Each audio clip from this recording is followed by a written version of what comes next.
जी students, अब अपनी copies open करें। आज हम फिक्रा साजी करेंगे। ठीक है, आपने बुक के ऊपर थर्ड क्वेश्चन जो है वो दुरुस्त जवाब पे टिक के निशान वो सॉल्व करना है बुक के ऊपर, और फिक्रा साजी कॉपी भी करने।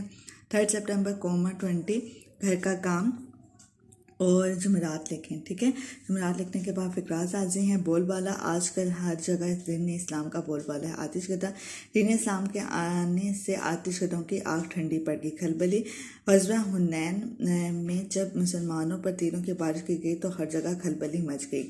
खाक उड़ना, आप सल्लल्लाहु की विलादत के बाद माबदों खानों में आग उड़ने लगी। ठीक है, हिकमत, हमें हिकमत और दनाई से काम लेना चाहिए।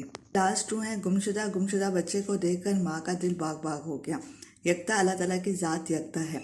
इसके बाद आप एंडिंग लाइन ड्रॉ कर दें। ठीक है, उम्मीद है आपके इसके सवाल जवाब अल्फाज जुमले और बुक एक्सरसाइज में जो है वो आपके दुरुस्त जवाब के टिक का निशान लगा, अल्फाज आइने अपने कॉपी से लिख लिया होगा। इसे आपने सब कुछ याद भी करना है, कॉपी से भी लिखना है। ठीक है, इंशाल्लाह आपको समझ आ गया। अल्लाह हाफिज़।